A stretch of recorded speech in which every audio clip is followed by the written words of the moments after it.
As far as the development of humanity is concerned, the requirement for counting occurred some 1 lakh years back. The shepherds used to take sheep to the forest in order to feed them. In the evening, as they returned, they required some method to know whether they lost some sheep or not. In order to solve this problem, they found a mechanism like this. Associated with each sheep, they kept one pebble. Associated to each sheep, they kept one pebble. In the morning, as each sheep goes out through the door, they move one pebble from one side to another side. Say from left side to right side. As each sheep goes out through the door, they moved one pebble from left side to right side, like this. See, as the last sheep have gone out,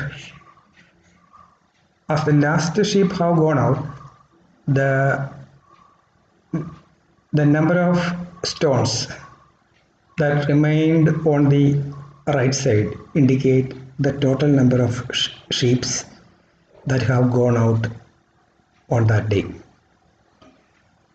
In the evening, when the sheep returns, they moved one pebble from right side to left side as each sheep enters through the door. That is, corresponding to each sheep entering into the cattle through the door, they moved one pebble from right side to left side, like this. See, after the last sheep have entered into the cattle, there remained two stones on the right side. What does that mean? It means that they lost two sheep on that day. So the number of sheep is a number varying from 1 to 100 or 1 to 1000. Sometimes even it go up to 1 to some 5000 or 10,000. So the collection of numbers 1, 2, 3 up to infinity. But infinity is not included. 1, 2, 3 up to infinity. We know infinity is not a number. This is an unbounded set. Unbounded collection or unbounded set. This is called the set of natural numbers. It is denoted by the letter n. Later, when no sheep is lost, they wanted to tell this much amount of sheep is lost. We know that when no sheep is lost, we will be telling like 0 sheep is lost. So humanity required the concept of 0 also, and the number system got expanded.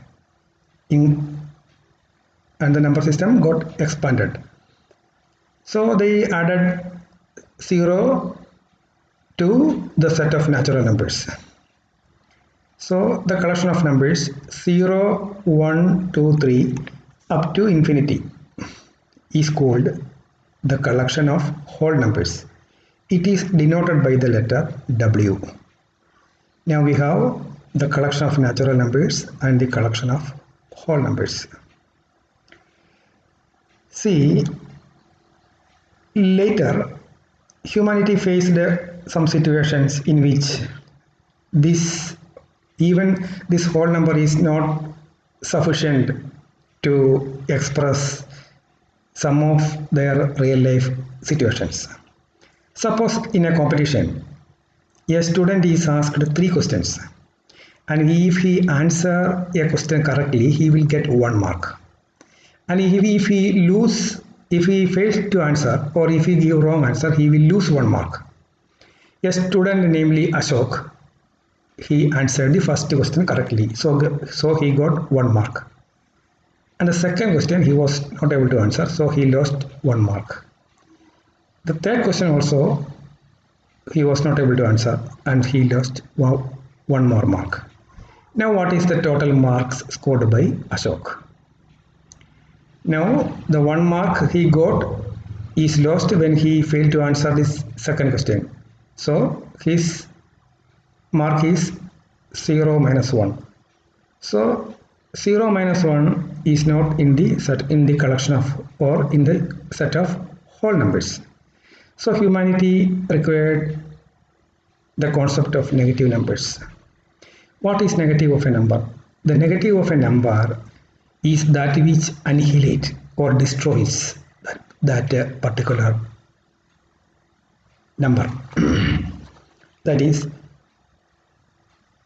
negative of A is the destroyer of A. That is, negative of A, one second, the negative of A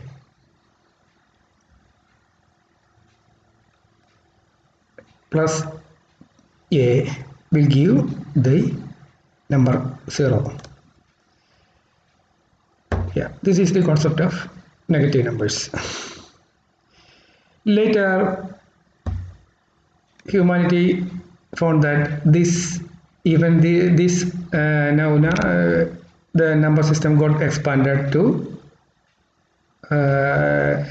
from the set of whole numbers. The number system got expanded, including the collection of negative numbers. So the collection of numbers denoted by I or Z includes the whole numbers 0, 1, 2, 3 up to infinity, and in the left side we have the collection of negative numbers 1, 2, 3 up to minus infinity. This collection has no lower bound, or there is no lower limit to this set, and there is no upper limit to this set. Set means collection. So it is called the set of integers. It is called a set of integers. It is denoted by the letter I or Z. In most of the situations, we will be using the letter Z. So later, people faced some situation in which even the set of integers is not sufficient to express many of the real life situations. Suppose your mother broke a coconut into 2 pieces and she wanted to use one part of it, and the other part she kept for tomorrow's usage. Now the question is, what part of a full coconut is kept for tomorrow's usage? It cannot be expressed using the set of integers. So a full coconut is represented by the number 2, and we have used only one part of it. So this situation is represented by, so 1 upon 2 of a full coconut is kept for tomorrow's usage. See, this number 1 upon 2 can also be expressed as 2 upon 4. It can also be expressed as 25 upon 50. It can also be expressed as 5000 upon 1000. Sorry, it can also be expressed as 500 upon 1000.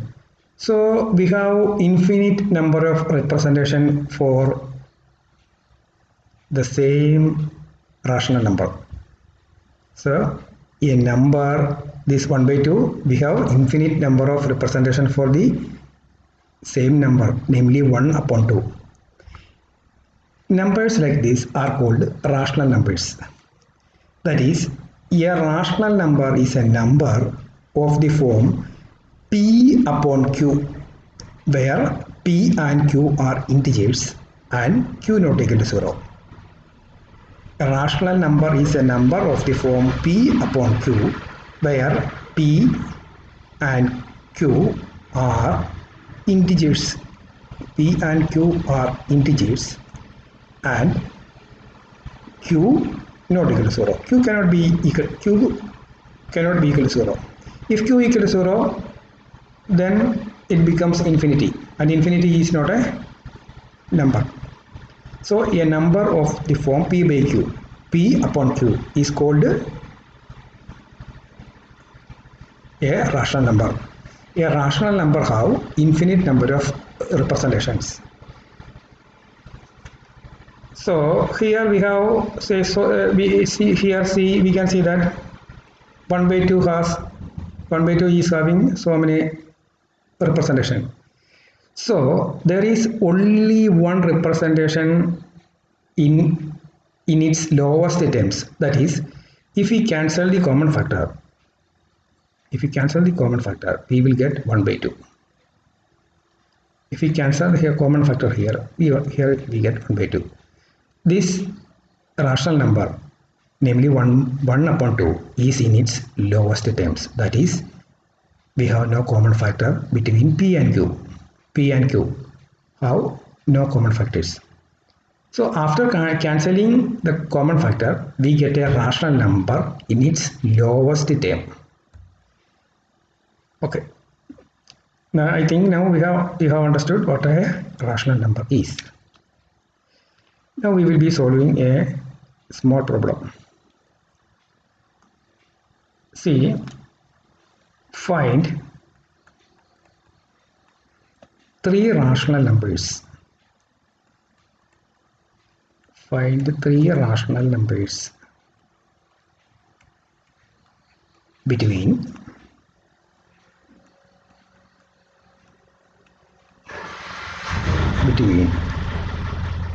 2 and 3. We have to find 3 rational numbers between 2 and 3. So 2 can be expressed in rational form or in P by Q form as 2 by 1, and 3 can be expressed as 3 by 1. 3 upon 1. 2 can be expressed as 2 upon 1, and 3 can be expressed as 3 upon 1. So the question is that we have to find 3 numbers.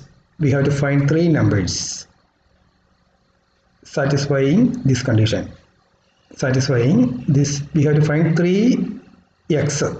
We have to find 3x. We know x is a number. We have to find 3x satisfying this condition, that 2 should be less than x and 3 should be greater than x. We have to find 3 such x.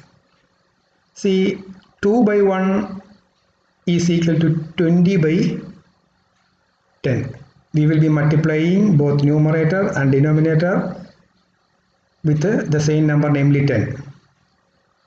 See, 2 by 1 is equal to 20 by 10. And here also we will be multiplying both numerator and denominator by 10. We get 30 by 10. Now we have to find 3 such x. See, 20 by 10 less than 30 by 10. 20 by 10 less than .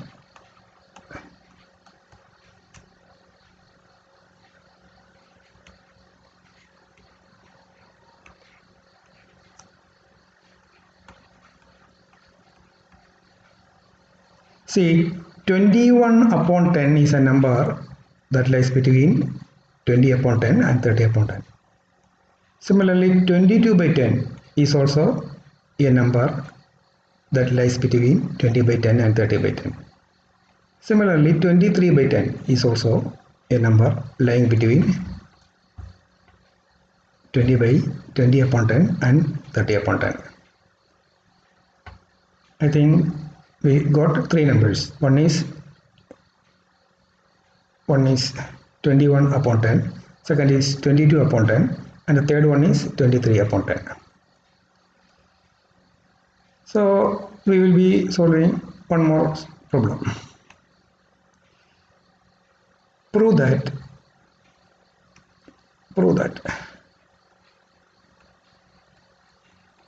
between any two different rational numbers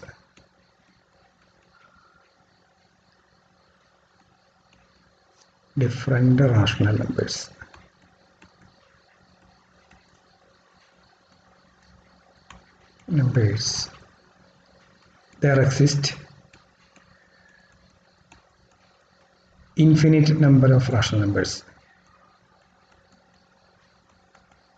infinite number of rational numbers. Number of rational numbers. We have to prove this. Between any two rational numbers, there exist infinite number of rational numbers. Now let us take two rational numbers, namely x and y, and we will be taking the bigger one as x and the smaller one as y. Let x and y be two rational numbers.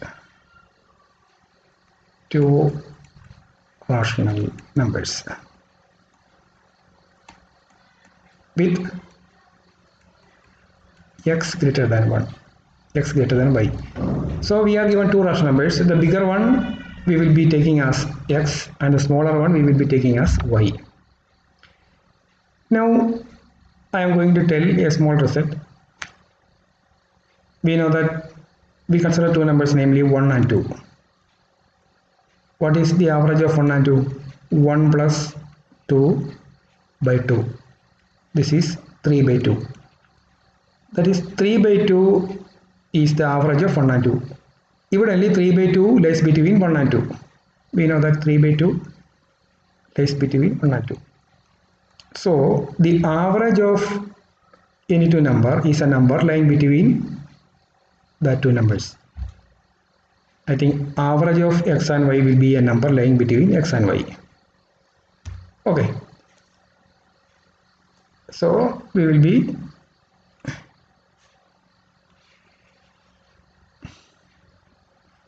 continuing our problem. We will be continuing our solution like this. Then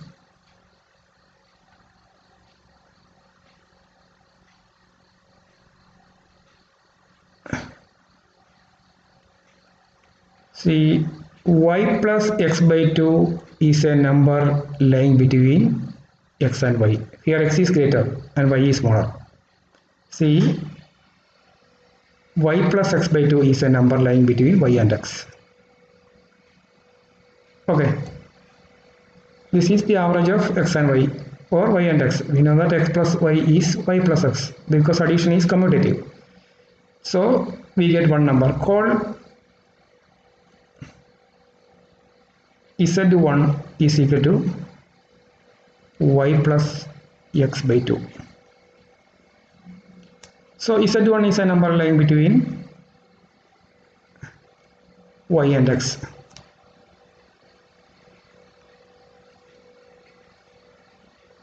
Z1 is a number lying between y and x. Now y plus Z1 by 2 is a number lying between y and Z1. So y plus Z1 by 2 is a number lying between y and Z1, and this is evidently less than x. Okay, then y plus Z1 by 2 is a number lying between y and x. Call y plus Z1 is equal to Z2. Call y plus Z1 by 2 is equal to Z2. Now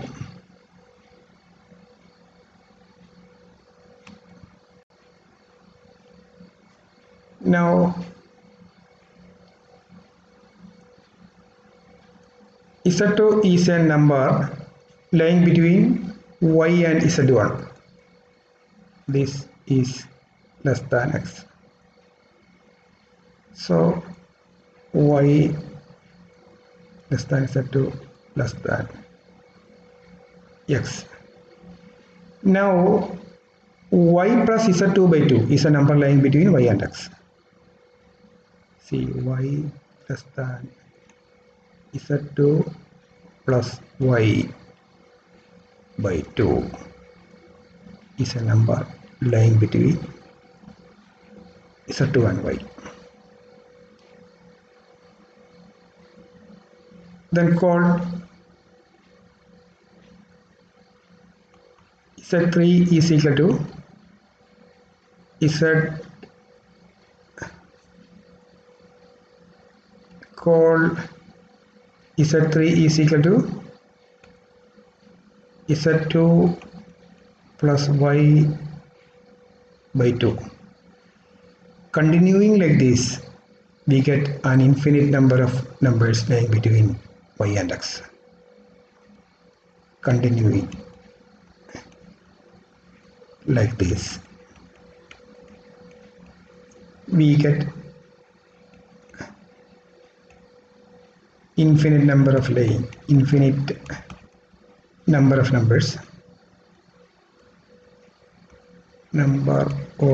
numbers lying between